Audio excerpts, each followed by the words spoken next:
But first, we want to start with the biggest news development of the day. There is still no evidence the Trump campaign colluded with Vladimir Putin. Hundreds of journalists and criminal investigators, tens of millions of taxpayer dollars, more than a year of relentless searching that has basically shut the government down. In the end, nothing. But that doesn't mean we haven't learned a great deal about how our government actually works. We have.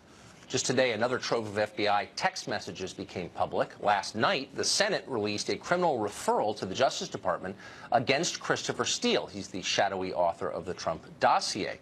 So there's an awful lot going on. Here are some of the most significant developments in the last 24 hours. Now, you remember in the spring of 2016, President Obama was asked if the public could have confidence that his administration would never tamper with a criminal investigation. He responded unequivocally, quote, "I guarantee that there is no political influence in any investigation conducted by the Justice Department or the FBI in any case, full stop, period." Well, that sounded definitive. And yet newly released FBI text suggests that may be false. Just 5 months after Obama made that claim, FBI attorney Lisa Page texted senior agent Peter Strzok, with whom she was having an affair, to say this, quote, "POTUS wants to know everything we're doing." Now, keep in mind, at the time that Page wrote that, the Hillary Clinton investigation had been closed, but the investigation of Donald Trump had begun. The FBI clearly understood that President Obama was watching closely. That's the headline from today's batch of texts. There are many more texts on the way. Remember those 5 months of text messages that the FBI somehow lost? Well, they've somehow been found. The Department of Justice has them now. Congress is waiting to get them, so you can expect more revelations to come. Last night, as we said, the Senate Judiciary Committee released a redacted version of its criminal referral against dossier author Christopher Steele. It's a carefully written document, and it's packed with information. It got far less attention than the now famous Devin Nunes memo, but it may tell us much more. For example, the Senate memo released last night explains how Christopher Steele deliberately misled the FBI about the dossier he assembled. Steele told federal investigators he had not spoken to any media outlets about his research. In fact, he'd spoken to many of them, including the New York Times, the Washington Post, Yahoo News, the New Yorker, and CNN. That's not forgetfulness. If this memo is accurate, Steele lied to the FBI, and that's a federal crime. But maybe more important, thanks to Steele's deception, the FBI relied on a Yahoo News report to verify the dossier, when in fact the Yahoo story was itself simply citing the dossier. Circular. It would be pretty funny if it weren't so incompetent. Yet, and here's the striking thing, even after the FBI learned that Steele was lying to them, they continued to use his dossier to justify spying on Carter Page. As the Senate memo makes clear, there are only 2 possible explanations for this. Either the FBI lied to the FISA court by saying Steele had not spoken to journalists before October of 2016, that's one, or 2, Steele lied to the FBI and is therefore a discredited source. Neither one is good. Both are bad. And there's more. The Senate memo describes Steele as a sloppy and reckless researcher, an intense partisan with passionately left-wing views about American politics, who included unsolicited, unverified allegations in his assessments. Apparently, some of those allegations came from Hillary Clinton's own associates. It seems odd, since the Clinton campaign, of course, was helping to pay for the dossier in the first place, but there you go.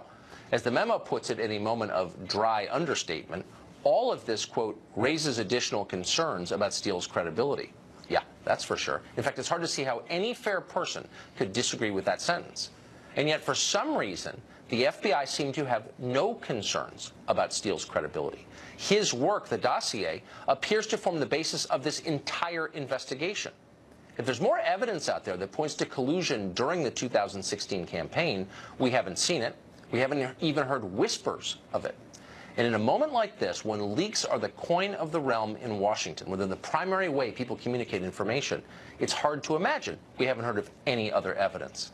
So maybe there isn't any. Is the Steele dossier the entire thing, all they've got? The Steele dossier seems to be the reason we're having this conversation in the first place. That does not inspire confidence. Congressman Matt Gaetz is a Republican representing the state of Florida, and he joins us tonight. Congressman, thanks for coming on. Good to be on, Tucker. So I want to ask you about a story that we had last night. The Daily Mail broke that Congressman Schiff, Adam Schiff of Burbank, California, basically the lead on the Russia probe in the House among Democrats, was suckered in a prank phone call into believing that this Ukrainian group had naked pictures of a Russian model Trump was purportedly having an affair with. He then dispatched a researcher or an aide on the committee to call back the number and set up a document drop at the Ukrainian embassy. That seems like a significant story. It's not being covered today. Do you think that's a meaningful thing to know? Absolutely, Tucker. And Adam Schiff should step aside as the lead Democrat on the Intelligence Committee as a consequence of this scandal. While our FBI and Justice Department were suffering through an Obama nation, an Obama influence with these attempts to influence investigations, you had Adam Schiff off playing footsies with the Ukrainians, trying to get naked pictures of Donald Trump.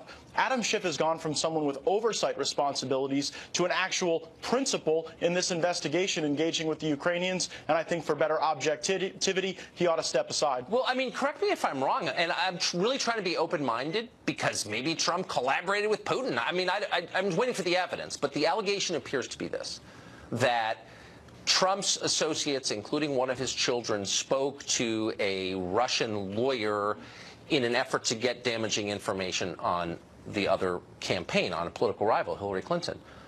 Adam Schiff has basically admitted that he sought damaging campaign on a political rival from a foreign government. Why is that different?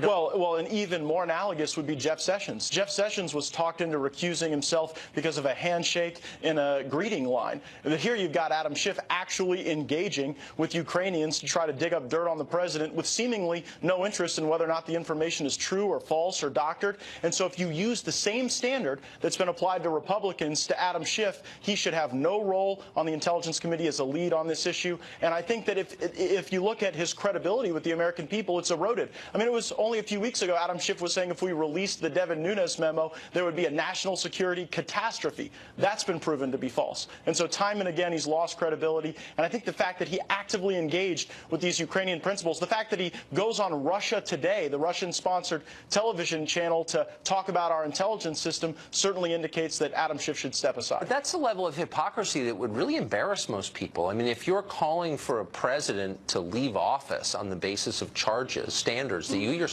violate, wouldn't you look yourself in the mirror and say, that's too hypocritical, I can't continue to do Well, and what does Nancy Pelosi think? I mean, while Nancy Pelosi was calling for Devin Nunes to be removed as the intelligence chairman, even though there was an ethics committee investigation that cleared Devin Nunes, that dispositively found that he did nothing wrong, here you've got Adam Schiff clearly engaging in shady tactics, and Nancy Pelosi spent her 8 hours on the floor with a different rambling narrative. So, really quick, do you, I mean, are we out on a limb suggesting that the dossier seems to be the core document that spurred this investigation? Is there other evidence that you know of? I've seen no other evidence, and the reason you know the dossier is the core piece of evidence is because they had to have Christopher Steele go plant news articles to validate the dossier. So the very author of the dossier has to go create and manufacture other facts to validate the dossier because it cannot validate itself. It has no mechanism to be proven true because it's all false. Oh, it's like a freshman philosophy class. You're exactly right, though. Congressman, thank you. Thank you, Tucker. Stephen Cohen is Professor Emeritus of Russian Studies and Politics at NYU and Princeton, a contributing editor of The Nation, maybe the most famous Russia scholar in the United States. He joins us tonight. Professor, thanks for coming on. So, am I missing? I just want to be absolutely clear because I think this helps inform how we see this investigation. Are you aware of any other evidence at all of collusion between the Trump campaign and the Russian government other than the dossier? No, none, but there are two documents that became the foundational sources for the Kremlingate narrative. It was first the Steele dossier, which surely informed the so-called intelligence community assessment in January of 2017. We were told that was the judgment of 17 intelligence agencies. It now turns out to have been the judgment of no intelligence agencies, just a few guys at the top. So that is all that's ever been produced, and it's not credible. What about, I mean, we know that that dossier was at least part of the rationale for the warrant that allowed the feds to spy on Carter Page. Do you think that other people in Trump's orbit during the campaign were spied on by the federal government? Oh, I don't know. In the article I just published in The Nation, I asked that question. We need to find out. I mean, why did they, for example, get a warrant on Carter Page, who, on the very surface of it, is no threat to American national security, and then on Paul Manafort? We might assume they did it because they thought these two men would be close, even in the same room with Donald Trump, and wanted to surveil him. But let me just make one point, Tucker. What interests me is not who paid for the dossier. We know it was the Clinton campaign. Right. But where Steele got this information. And in the article I write, I suggest that it's highly unlikely he got it from his so-called connections in the Kremlin. Now, there's a big attempt underway to rehabilitate Steele. On the front page of the Washington Post today, there's a story that portrays him as a kind of character out of a John le Carré spy novel. And he may well be. An anguished man without a purpose in life, retired for some reason at a very early age, and for hire. So this is the guy who now enters our life and is used. And the larger question that comes to my mind, but you know the answer better than I do, is how many branches of government do we actually have? I was taught we had 3. But what's been going on above with the intelligence services, and not only the FBI, raises a question if there's a 4th branch of government that's influencing not only our politicians, but because they were leaking to the media, what we voters think when we go to vote. Do you think that the information in the dossier, and you're a credible person to ask this of, do you think it's credible? I mean, do you think it's real? Do you think it came from real sources? It can be verified. It hasn't yet been, but do you think it will be, or is it made up? Well, we could, we have to deconstruct it. Some of it is true because he got it from open sources, from newspapers. I mean, was it really a mystery? When I was in Moscow over the years, I knew Donald Trump wanted to build a hotel in Moscow. It was widely discussed. It was in the papers. You need to hire a guy for the money they paid Steele to tell you that. We knew, for example, that the oil company that purportedly was going to pay Carter Page zillions of dollars if he would remove sanctions, that had actually been placed by the European Union, not the Americans. It's a preposterous tale, but it was known in Russia, in the newspapers, that they were going to privatize 15% of that oil company. So you could have sat wherever it was Steele or his associates lived and read the Russian press and gotten about 50% of that information in the dossier. A lot of our intelligence comes from newspapers. That's the shocking truth, as you well know. Professor, thank you for that. I appreciate it. Well, Robin Biro is a former regional director for Barack Obama's 2008 presidential campaign, and he joins us. Hey, Robin, thanks for coming on. Hey, thank you so much for having me, Tucker. It's good to be Look, I back. think it's important to have an open mind. I've never been a friend to Russia or anything like that, but this has gone on over a year, and it's prevented government from doing the things that government ought to do, this investigation. And so I think it's fair as a citizen to say, what do you got? Like, what's this about? You're accusing people of treason, betraying their country. And the only thing that I've come up with, in looking at it pretty carefully, is this dossier, which is, prima facie flawed. Is there anything else at the bottom of this? Well, yes, you know as well as I do that to obtain a FISA warrant, you have to have at least 10 forms of evidence, of corroborating evidence. That was just one of them. And, Comey was correct to call parts of it salacious. We don't know. That investigation is still ongoing. We haven't been privy to that. Okay, but and there's been 5 other investigations. Right. Tons of I mean, that's all we do in Washington is stage investigations. Right. And look, at a certain point, you think, that's fine. I get it. The allegations out there. Get to the bottom of it. But this is the basis of a partisan war right now, and at some point the rest of us have a right to, like, what exactly are you talking about? So you got the dossier. What else is there? Can you point to a single other fact that suggests actual collusion between the Trump campaign and the government of Vladimir Putin? Now, you're a smart man. You know as well as I do that FBI investigations do not work like that. We are not privy to ongoing information from those investigations. No, but there are congressional investigations. We know that people have been charged. We know that there have been charges. But none of the charges have anything to do with collusion with the Russian government. I mean, you had 2 people charged for things they did long before the campaign and 2 others charged for lying to the FBI. I mean, and let's be real, we both know what that means. It's not a real thing. So let's... honestly, like, the whole leadership of your party is accusing people of betraying their country. Do we have any evidence that's real? Like any. I want to go back to the very first thing that you said, struck a chord with me, because as a veteran, I had the same oath to uphold the Constitution that our federal agents do. So they're just doing their jobs to uphold our way of democracy. But I'm not attacking our federal. I'm not attacking them. I'm talking about our leaders in Congress, our elected leaders, who have gone way out on a limb, accusing people they disagree with politically of working for a foreign and hostile nation. And I think now, after a year, more than a year, it's fair of me to ask, what are you talking about? Do you have any evidence that that's true? And as I said, the only piece I can see is the dossier, which I doubt you will defend because it's impossible to defend. So is there something else that is forming the basis of these allegations? Is salacious. Yes, like I said, there were at least 9 other forms of corroborating evidence. We are not privy to that information because it's an open FBI investigation. So do you believe the public is not? What percentage of FISA warrant requests are granted by FISA judges? Do you know? It's something like 98.2%. Right. And I agree, that's a lot. And I'm just being honest. So what? It's a lot. Yeah, well, it's obviously fake. I mean, if it's it's like an Albanian election under Enver Hoxha, like you get all the votes. So I think it's fair for me to ask, like, what was the evidence? You've stopped our government from working. Why are you doing that? What do you know that we should know about Trump's collusion with Russia? And the answer is there's nothing. It's this dossier. This is all a bad joke. Then what else is there?